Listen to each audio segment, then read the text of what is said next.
Assalamualaikum warahmatullahi wabarakatuh. Good afternoon to all my friends. First of all, let us offer praise and credit to the presence of Allah for giving us the grace so that we can gather in the Zoom room time. Dear Mr. Dr. Muhammad Andriana Gulfak, MMPD, as a lecturer in this quantitative studies, and also to all my beloved friends.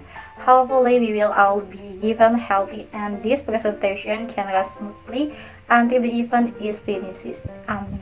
Before we start, let's start this discussion by reading Bismillah together. Bismillahirrahmanirrahim.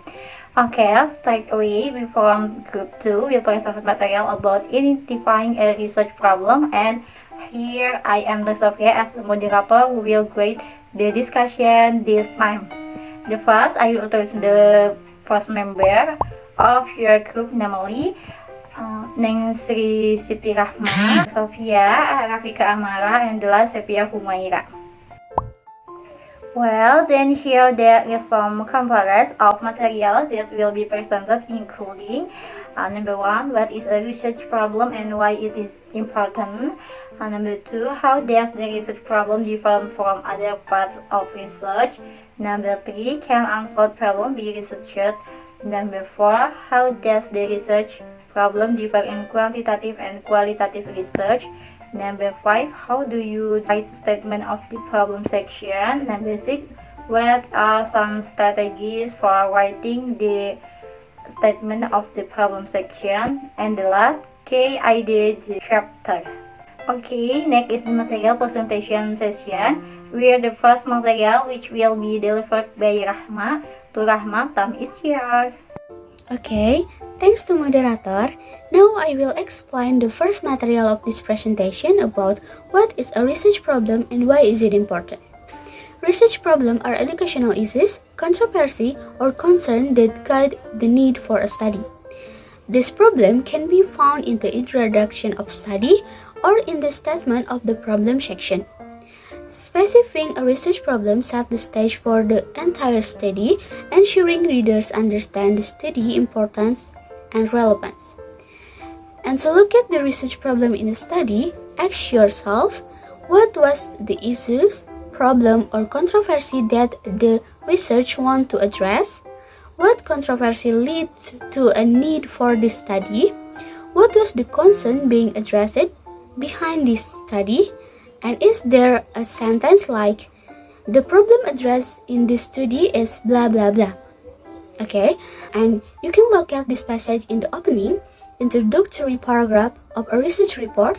From a research standpoint, specifying a research problem in your study is important because it sets the stage for the entire study. Without knowing the research problem, readers do not know why the study is important and why they should read the study. The second material is how does the research problem differ from other parts of research. A research problem is a distinct aspect of the research process, distinct from the study's topic, purpose, and specific research question. The research problem needs to stand on its own and be recognized as a distinct step because it represents the problem addressed in the study. And in the brief definition that follow, consider the difference among this part of research. Number 1 is research topic. A research topic is the board of subject matter addressed by the study. Mario, for example, seek the study weapon possession by student in the school. The second is research problem. A research problem is a general education issues, concern, and controversy addressed in the research that narrows the topic. For example, the problem Maria addressed in the escalating violence in school due, in part, to student possessing weapons. And number 3 is purpose. A purpose is the major intent or objective of the study used address the problem.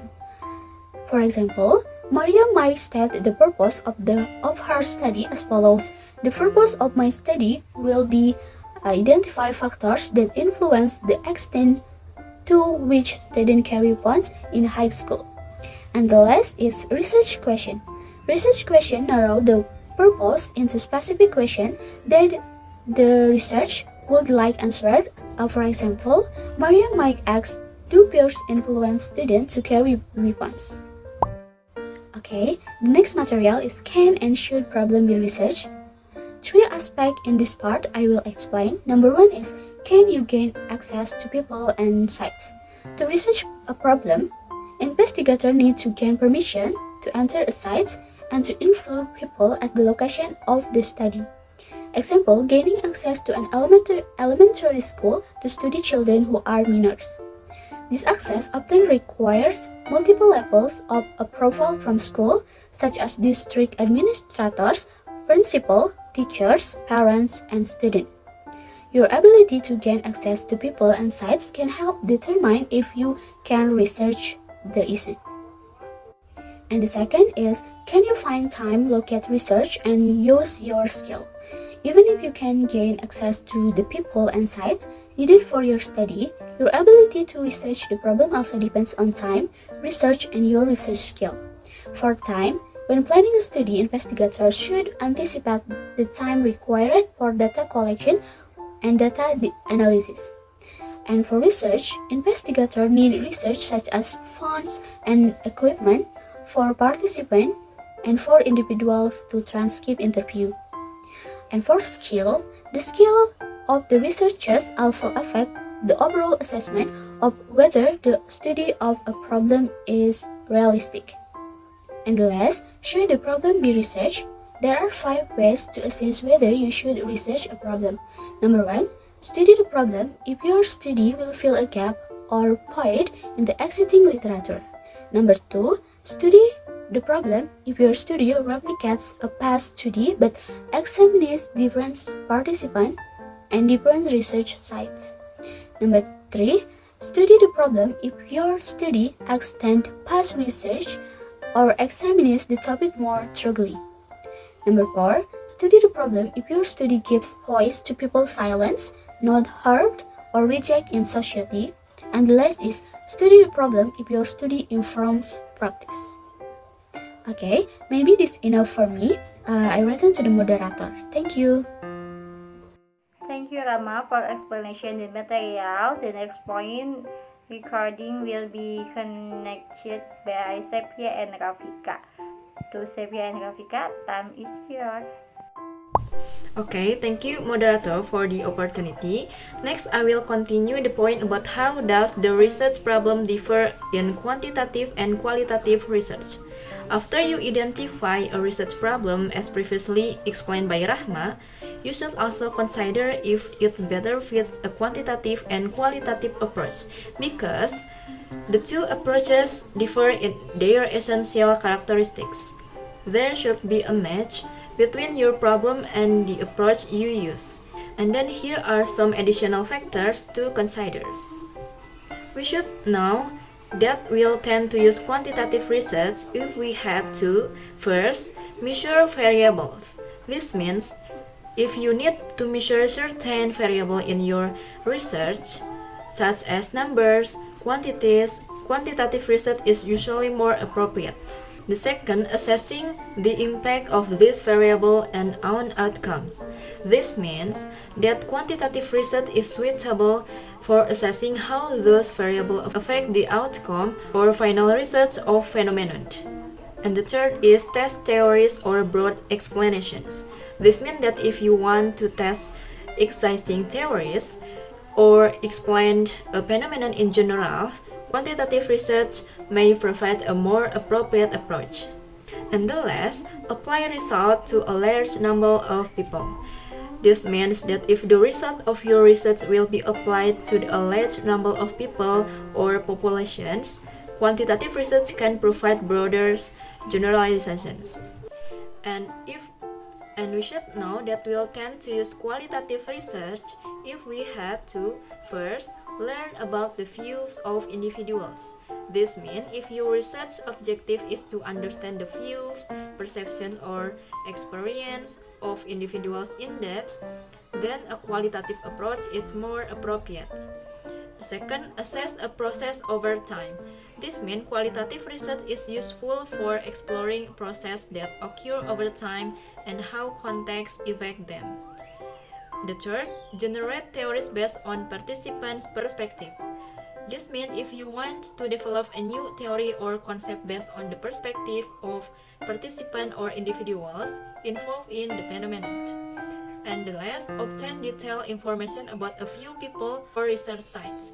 That means if you want to gain deep and detailed insight about a few people or research sites.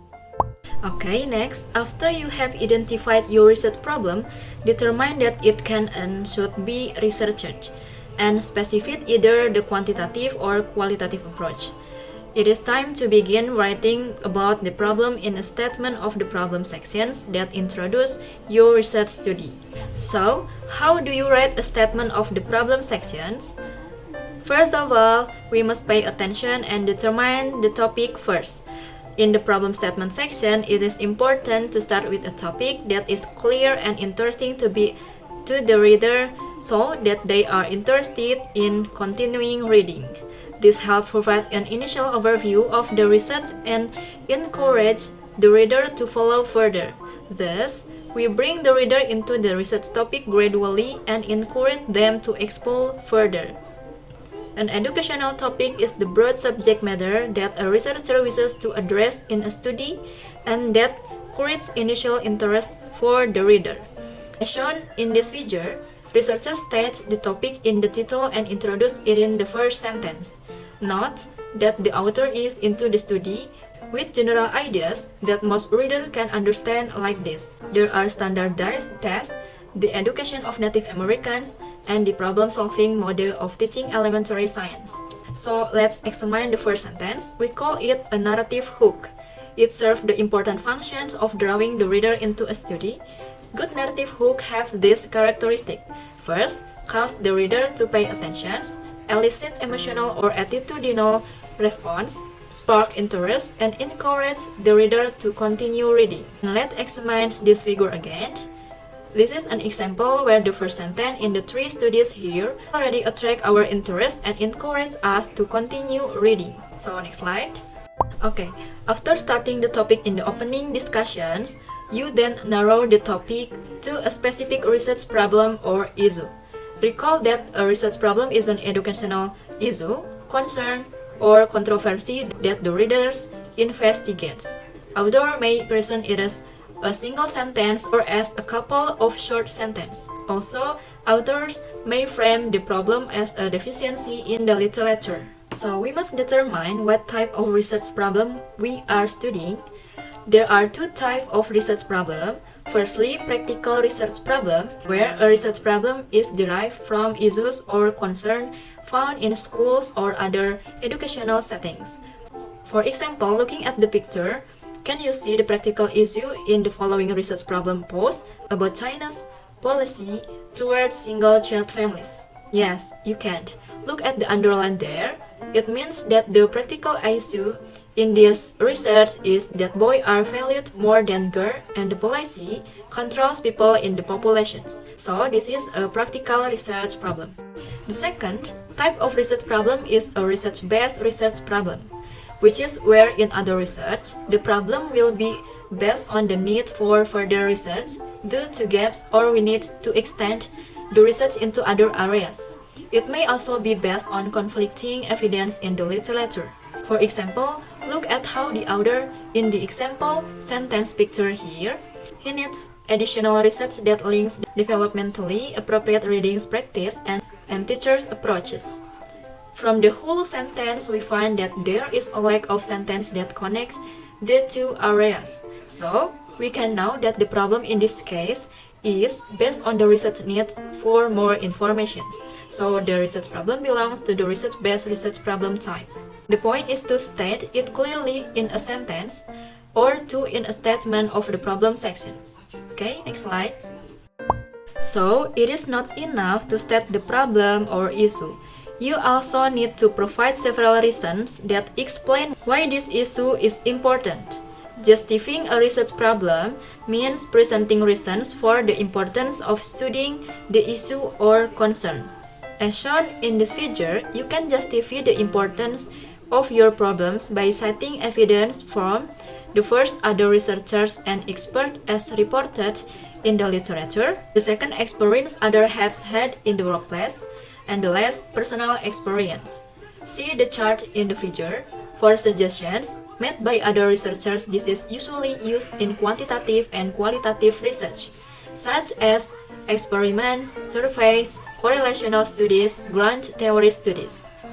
And for those quoting for experience in the workplace, this is usually used in qualitative and quantitative research, such as action research. And for those quoting for personal experience, it's usually only used in qualitative research, such as narrative research. Okay, for more detail, take a look at the following explanations. Okay, the first one is justification in the literature based on other researchers and experts. We will begin with the most scholarly justification suggestions from other researchers that the problem needs to be studied. This is important because it supports the need to study a problem or research topic. The justifications can be based on the need to correct an incomplete program or theory, as well as justification from the literature that states the need for further research. Experts and researchers are often the main source of these justifications, and they can be found to library reference, professional conference, or contact via the internet. In addition, academic advisor can also be a valuable source of justifications. So maybe this enough for me, and the next point will be explained by Rafika. So for Rafika, take your time. Okay, thank you, Sophia. I will continue with the next material, justification based on workplace or personal experience. You can justify your research problem based on evidence from your workplace or your personal experience. This is the case for Maria, who based her justification for the study of students possessing weapons on the increased use of weapons in high school, in her school or workplace in the district. This justification is based on her experience in the workplace, as she is directly affected by this issue in her educational setting. Workplace experience provides valuable evidence for research issue, as it highlights real-life issues that need to be addressed. Personal experience can also serve as justification for research problem. This experience can stem from intense personal experience in school or childhood and family, such as action research or narrative research. The next material is deficiency in what we know. The statement of the problem section highlight the deficiency in existing literature and practice the necessity further research. This deficiency may include a lack of understanding of cultural difference in preschool children, insufficient knowledge about teacher interaction with students from different cultures, and the need to identify the frequency, types, and hiding place of weapons in school. By summarizing, this deficiency research can justify the need for their study and propose potential solutions to address the research problem. In Maria's situation, her school may lack information on the extent of weapon carrying among students, as well as other factors contribute to the issue. By identifying these gaps in knowledge, research can focus their study on filling these gaps and ultimately contribute to improving practice in educational setting. Next is the audience. The audience in a statement of the problem section needs to be identified. It consists of individuals and groups who will read and potentially benefit from the information provided in your research study. As this example illustrates, authors often enumerate multiple audience passengers such as these are typically found in the concluding passage in the introduction or the statement of the problem section and explain the importance of addressing the problem for each audience. The next is, what are some strategies for writing the statement of the problem section? Several writing strategies can help you craft this section. The first is a template. One strategy you can use as you write your statement of the problem section is to visualize this section as 5 paragraphs, with each paragraph addressing one of 5 aspects of the section. Examine the flow of ideas as shown is in figure 2 and 4 demonstrates the flow of ideas with example for each element. For instance, the topic could be parents' role in facilitating college access for students of color. While sensitive, this topic is important to the documented low attendance of and underachievement of these students. Next is other writing strategies. Another writing strategy is to use frequent reference to the literature through the introductory passage to add a scholarly tone and provide evidence from others. This builds credibility for the work. Providing reference from statistical trends can also support the importance of studying the research problem, especially in quantitative studies. Using quotes from participants on or observation in qualitative studies is popular strategy for introducing the problem statement. And the last is think a lot about writing a statement of the problem. In writing a statement of the problem, research regardless of whether it is quantitative or qualitative. The emphasis may differ in quantitative research. The focus is on explaining outcomes, while in qualitative research, the focus is on exploring process, events, or phenomena. The introduction should begin with a general discussion of the research topic, with the first sentence serving as a narrative book to engage readers. The writer should consider the diverse background and measures of the audience when crafting this opening sentence. The opening paragraph should gently get the reader into the study, similar to lowering a bucket into a well to retrieve water. The study should be introduced in a way that focuses the reader's attention on a specific subject area and its importance. Education issue for research may arise from personal experience in a school or from past research on the topic, as well as suggestion for other authors in the field. After identify a research problem and injustice, its importance through literature evidence, the writer can begin the process of writing the statement of the problem section of the research report. In conclusion, the statement of the problem section should highlight the unity of the study for various stakeholders. Okay, maybe that's enough from me. I go back to the moderator. Thank you. Okay, thank you Sepia and Rafika for explaining the material clearly. The next point recording will be conveyed by me. Example for our statement of the problem section.